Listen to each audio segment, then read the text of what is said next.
예, 창세기 스토리 한자 연상기억법을 창안한 정대식입니다. 오늘은 여러분들께 어떤 특정한 강의를 하기보다는 자문을 한번 해볼 것을 한번 권해드려 봅니다.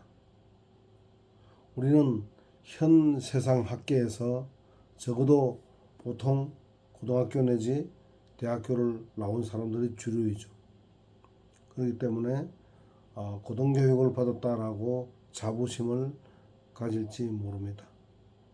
그런데 오늘 좋은 좀 의미 있는 성구 하나를 소개를 드리겠는데요. 로마서 1장 20절부터 23절까지 좀 보시죠. 우리가 학문을 하는 목적과도 관계가 있는 것이기 때문에 처음부터 끝까지 한번 읽어 드려보겠습니다. 발음은 별로 좋지 않지만 그분은 하나님이죠. 한 사람 아담에게서 모든 민족을 만드시어 온 땅 위에 살게 하시고 때를 정하고 사람들이 거주할 곳의 경계도 정하셨습니다. 그리하여 그들이 즉 우리가 하나님을 찾도록 그분을 더듬어 찾으면 실제로 발견할 수 있도록 하셨습니다. 사실 그분은 우리 각자에게서 멀리 떨어져 계시지 않습니다. 우리는 그분으로 말미암아 생명을 가지게 되었고 움직이며 존재합니다. 여러분의 시인 가운데 몇 사람이 우리도 그의 자녀이다 라고 말한 것과 같습니다. 어떠세요? 여기서 보면서 느끼는 게 있습니까? 우리 인간은 정체성이라 그러죠. 자아와 정체성을 찾기 위해서 학문을 한다라고도 볼 수 있습니다. 즉 나는 어디에서 온 누구이며 앞으로 어떻게 될 것인가 하는 것을 발견하기 위해서, 즉 우리의 아버지를 찾는 것이 학문을 하는 가장 근본적인 목적이 아닐까요? 저는 그렇게 생각합니다. 적어도 여기 보면은 우리가 하나님을 찾는 것, 즉 하나님이 우리 아버지라고 찾는 것이 학문의 가장 궁극적인 목적임을 알려주고 있습니다. 그런데 어떤 사람들은 하나님이 아니라 진화론을 얘기를 하고 원숭이가 우리 아버지다라고 또 그렇게 찾아가는 분도 없지 않아 있기 때문입니다. 그런데 여기에 말하는 어떤 신, 우리 어떤 사람들 가운데 우리도 그의 하나님의 자녀이다라고 말하는 것처럼 우리도 이렇게 되기를 바라는 겁니다. 이것이 바로 학문의 가장 근본적인 목적이죠. 그래서 누가복음 3장 38절을 한번 보면요, 이런 말씀도 역시 있습니다. 이것은 이제 쭉 예수의 계보를 쭉 거슬러 올라가지고 아담까지 거슬러 올라갔는데요. 이 보면 셋은 아담의 아들, 아담은 우리 인류의 첫 번째 조상이죠. 그런데 아담이 끝이 아니에요. 아담은 하나님의 아들이었다. 바로 이것을 찾는 겁니다. 고로 우리도 누구의 아들이죠? 하나님의 아들이라는 거예요. 이것을 찾는 것이 우리가 정말로 학문을 하는 목적이죠. 그러면 하나님의 아들임을 찾으면 어떻게 됩니까? 하나님이 영원히 사시는 분이니까 그분의 아들도 당연히 영원히 사는 생명을 얻을 수가 있겠죠. 바로 이것이 어떤 종교를 떠나서 모든 인류가 찾기 원하는 진짜 답인데 이 진짜 답을 찾을 수 없도록 하는 것이 있습니다. 그게 뭐냐면요, 여기는 고린도후서 4장 4절인데요. 우리 가운데, 즉 그들 가운데 이 세상 제도의 신 누구죠? 요한일서 5장 19절 나오죠. 우리는 제일 밑에 하나님에 속해 있으나 온 세상은 악한 자에게 처해있다. 즉 사탄 마귀에게 처해있다 말이죠. 그게 이 세상 제도의 신이라는 뜻입니다. 사탄 마귀가 믿지 않는 사람들의 정신을 눈멀게 하여서 하나님의 형상인 그리스도에 관한 영광스러운 좋은 소식의 빛이 비치지 못하게 하는 것, 이것이 현 무신론주의 진화론 학계에서 공부를 학문을 하는 가르치는 사람들의 궁극적인 목적입니다. 그래서 로마서 1장 20절 보면 진정한 지식에 대해서 이렇게 알려주는데요. 세상이 창조된 때부터 그분의 보이지 않는 특성들, 곧 그분의 영원한 능력과 신성을 분명히 볼 수 있습니다. 그분이 만드신 것들을 통해, 즉 창조물들을 통해서 그 특성을 깨달아 알 수 있기 때문입니다. 따라서 그들은 변명할 수 없습니다. 우리는 하나님이 어디 있어? 안 보이는데 그렇게 변명할 수 없다는 것이죠. 왜? 모든 특성들이 창조물 속에 다 고스란히 나타나 있기 때문이죠. 그들은 하나님 몰라서가 아니라 알면서도 하나님을 영광을 돌리거나 감사하지 않고 오히려 헛된 생각에 빠져 그들의 어리석은 마음이 어두워졌습니다. 그들은 즉 진화론자들은, 이 말은 무신론자들은 자기들이 지혜롭다고 주장하지만 어리석게 되어 부패하지 않으신 하나님의 영광을, 우리 모든 사람을 썩어 없어질 사람과 새와 네발징성과 파충류와 같은 것, 즉 원숭이와 같은 것으로 바꾸었습니다. 이렇게 바꿔도 되겠죠. 어떻습니까? 이렇게 우리 현 학계는 무신론주의 진화론 학계라고 표면적으로 말을 하지는 않습니다. 그러나 바로 무신론주의를 근간으로 진화론이라고 하는 묘한 유사과학을 이용해서 우리 인류를 속이고 있다는 것입니다. 그래서 우리는 하나님을 발견할 수도 없고 엉뚱하게 우리 조상이 이 네 발 가진 짐승이었을 것이다, 이렇게 엉뚱한 쪽으로 몰고 간다는 것입니다. 자, 그런데 제가 이런 부분들을 조금 좀 정리를 해놓은 게 있는데, 제 블로그에다가 이걸 한번, 제가 보다시피 발음이 편마비가 심해서요, 제가 발음하기 매우 힘듭니다. 그래서 제 블로그를 AI를 시켜서 한번 낭독을 시켜드리도록 하겠습니다. 오늘은 창세기 한자를, 왜 한자 속에 창세기가 많이 있는지 그 이유에 대해서 조금이나마 이해할 수 있도록 그 얘기를 조금 하고 마무리를 짓도록 하겠습니다.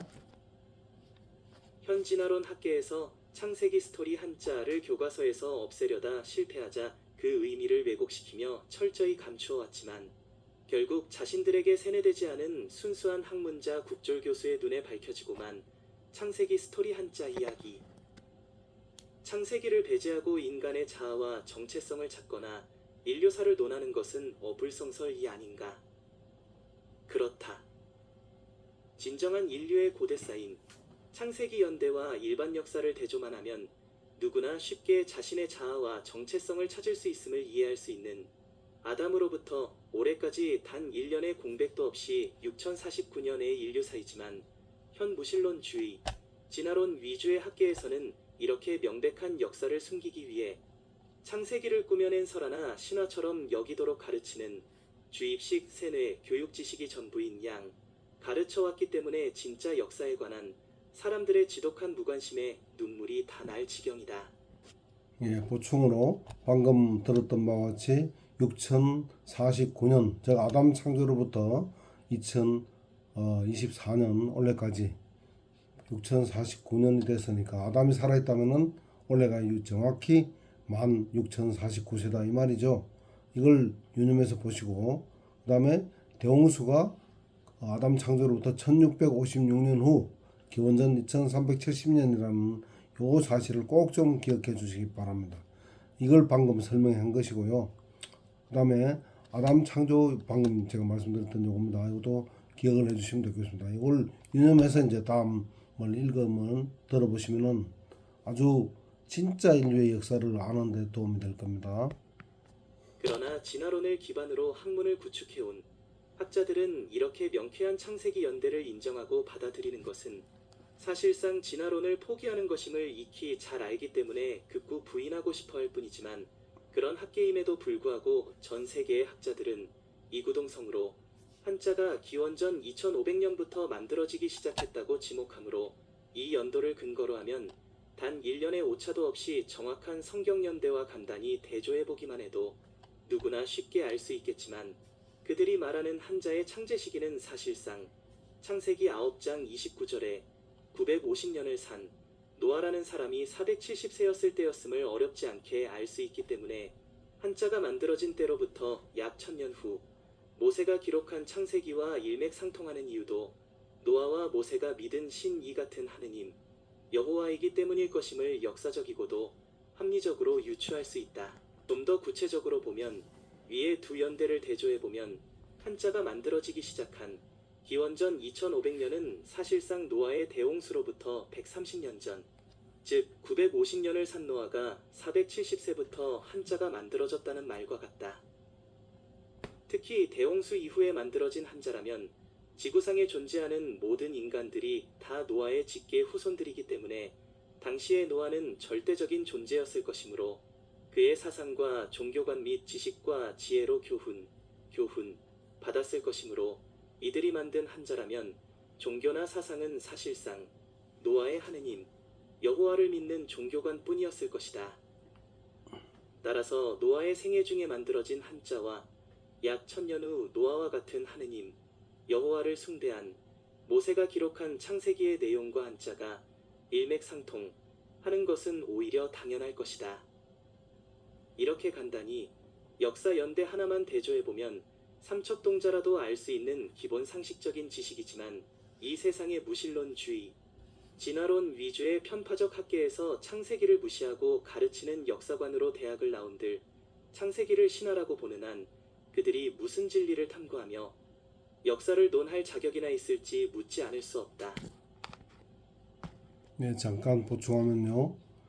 현재 한자 문화권인 우리 한국은 물론이고 중국, 일본, 심지어는 한자를 쓰지 않는 미국의 하버드 대학교에서도 순수한 학문적인 차원에서 여러 가지 각골 문자라든지 쐐기 문자나 여러 가지 고고학적인 자료를 분석해 본 결과 한자는 기원전 2500년부터 만들어졌다라고 지목하고 있습니다. 그렇다면 이 연대는 거의 믿을만한 연대겠죠. 그렇다면 이 연대를 알면 무엇을 알 수 있을까요? 방금 들어보셨지만 창세기 수가 한자 속에 많이 들어있는 이유에 대해서 알 수가 있습니다. 왜냐하면 이 연대를 아까 봤던 노아의 대홍수 연대 아시죠? 이 연대와 비교를 해보십시오. 그러면은 이 노아가 대홍수 때 기원전 2370년에 600세였다고 창세기 7장 6절에 나오죠. 그러니까 계산해 보면은 이 노아라는 사람은 950년을 살았는데 홍수에도 350년을 더 살았죠. 창세기 9장 28절 29절을 보면 나오죠. 그렇다면은 기원전 2500년은 바로 홍수 130년 전이니까 노아가 474살 때였습니다. 그때부터 한자가 만들어지기 시작한 것이고 홍수 후에도 계속 만들어졌겠죠. 그렇게 본다면은 노아의 생애 중에 한자가 만들어졌다라고 이해하는 것이 가장 정확한 얘기다 입니다. 노아는 언제까지 살았습니까? 기원전 2020년까지 950살로 이렇게 살았죠. 그러니까 이때는 고조선이 시작하고 나서 313년째 된 단기 313년입니다.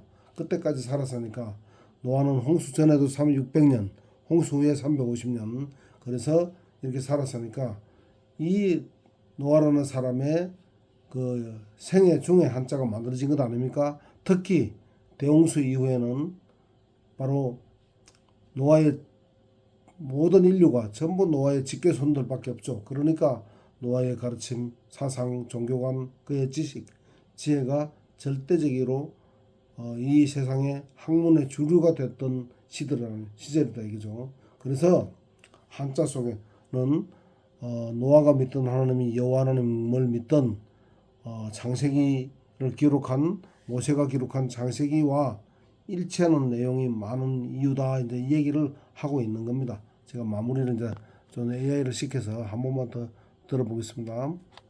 그들은 오로지 자신들이 믿고 싶은 무신적 진화론만을 위해 날조한 엉터리 역사로 세뇌당해왔기에 또 그렇게 가르치면서 진짜 인류의 고대 역사인 창세기는 아예 거들떠 보지도 않고 무시하기 때문에 이렇게 간단 명료한 쉬운 연대 계산마저도 할 수 없었기 때문에 우리가 아무리 고등교육을 받아도 모를 수밖에 없기에 한자 속에 창세기가 있다는 개연성은 상상도 할 수 없었기에 모르는 것이지만 다음에 한자들을 조금만 듣고 조사해봐도 금세 인정하지 않을 수 없는 창세기 스토리가 가득한 한자라는 사실을 인정할 것이다.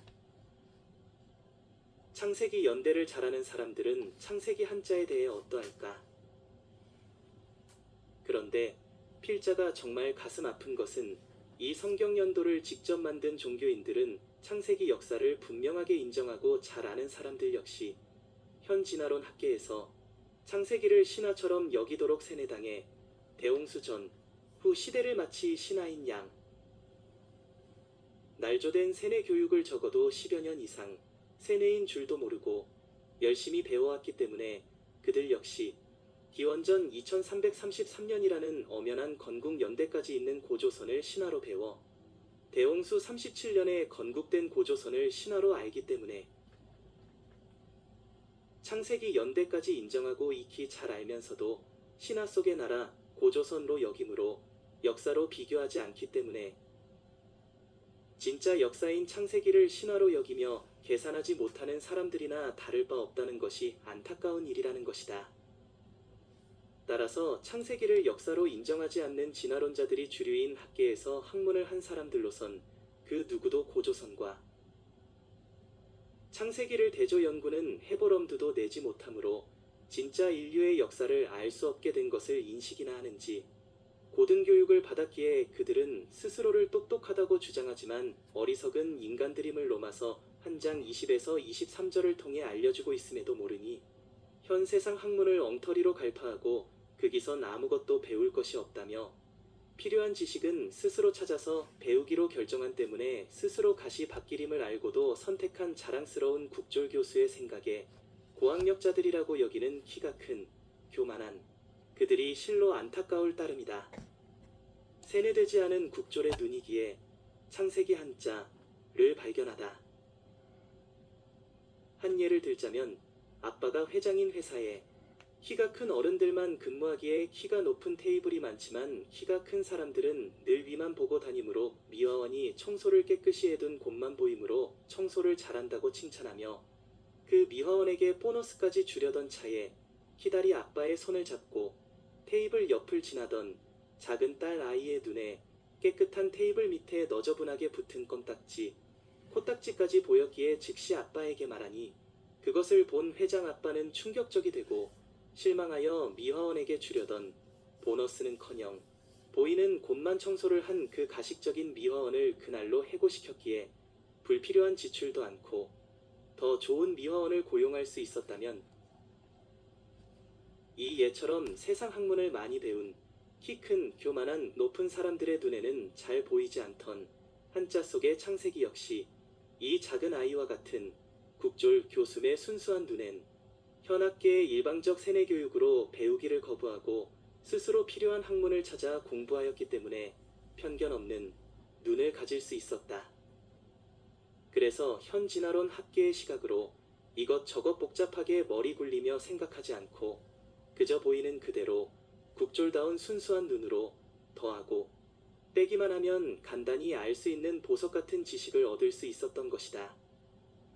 다시 말하자면 기원전 2500년이 한자가 만들어진 시기가 맞다면 성경 연대학상 창세기의 대홍수가 기원전 2370년이라는 사실과 대조할 수 있기에 한자는 사실 대홍수로부터 불과 130년 전부터 만들어졌다는 것을 간단히 알 수 있었고 또 이 시기는 950년을 산 노아가 470세였을 때이므로 사실상 노아의 생애 중에 한자가 만들어진 것도 쉽게 계산할 수 있었기에 결국 한자에 왜 창세기와 상통하는 내용이 많은지도 이 국졸, 키 작은 아이와 같은 순수한 눈이기에 발견할 수 있었던 것이다. 하지만 진화론주의 학계에서 많이 배운 사람들은 노아의 대홍수도 신화로 보니 당연히 대홍수 37년, 즉 기원전 2333년에 건국된 고조선도 신화로 여길 수밖에 없도록 배웠기 때문에 이 두 연대를 비교해 연구하는 일은 생각조차도 하지 못하기 때문에 국졸도 이렇게 쉽게 할 수 있는 간단한 계산조차 할 수 없었던 것이므로 학문이 높은 자들일수록 더욱 모르는 것도 당연한 일이므로 바이러니한 일이 아닐까 싶다. 네, 잘 들으셨습니까? 바로 이 사람이 순수한 국졸 교수입니다. 자, 교수는 가르칠 교자, 줄 숫자죠. 그러니까 가르침을 주는 사람인데 어떤 가르침을 주는가 하는 것은 제가 다음 시간에 바로 이와 같은 창세기 한자를 직접 여러분들에게 소개를 좀 드리도록 하겠습니다. 우리는 지금까지 사실은 이 하나일 하면은 숫자 하나로만 생각하죠. 그러나 이 창세기 스토리 한자의 발견은 하느님이라는 의미가 있고 하늘 또 가장 높은 영원 전부터 홀로 계시다는 뜻이 있기 때문에 홀로 계신 하나님이라는 뜻이 있죠. 홀로 영원 전부터 계시다가 이제 드디어 처음으로 창조의 시작, 즉 잠언 8장 22절에 보면은 창조의 시작으로 맨 처음에 나를 가지셨으며 그런데 그 나가 영자 예수죠. 그래서 아들을 만들게 돼 자기를 똑 닮았죠. 닮은 아들을 이렇게 만든 둘이 됐습니다. 근데 또 두 분이 다시 이제 둘이 됐으니까 복수죠. 그리고 우리가 우리의 형상대로 우리의 모습을 닮은 사람을 만들었기 때문에 그래서 하늘과 땅에 또 사람이 생겼으니까 똑 닮은 사람 닮은 셋이 된 겁니다. 그 얘기예요. 이게 그렇게 풀어갈 수가 있다 이 말이죠. 제가 시간이 많이 지나간 관계로 이 한자를 다 풀어서 말씀드리지 않겠지만 요 몇 자, 두 자만 더 보겠습니다. 그래서 결국 하나님의 말씀은 그게 이제 아까 그게 창세기 1장 26절에 우리가 우리의 모습대로 사람을 만들자는 것이 여기 있다 이 뜻이죠. 그리고 믿으신 말씀은 하나님의 말씀이라는 뜻이죠. 자, 그러니까 이제 아시겠죠. 다 닮은 꼴이죠. 네 개가 있습니다. 어떻게 해석해야 될까요? 하나님을 닮은 영자 아들과 또 하나님의 말씀은 그분을 닮은 왕이나 제사장 밑에 두 개가 있죠. 왕이나 제사장의 입을 통해서 우리에게 내려주신다 이 뜻입니다. 어떻게? 신의 물처럼. 예? 그렇죠. 교훈.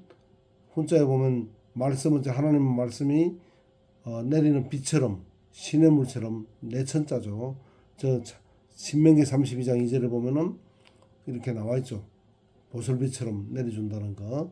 그래서 이 훈자가 이렇게 만들어진 것이다. 이렇게만 기억하시고 나머지 이제 다시 또 다른 강의는 좀 시간이 걸리므로 다음 시간에 따로 해드리겠습니다. 오늘 이 내용은 한자가 어떻게 만들어졌는가, 왜 한자 속에 창세기와 똑같은 의미가 그리도 많은가 하는 것을 우선 이해를 하고 다른 한자를 봐야 더 잘 이해가 되기 때문에 이제 이것을 먼저 소개를 좀 드린 것입니다. 어떠십니까? 들어보시니까.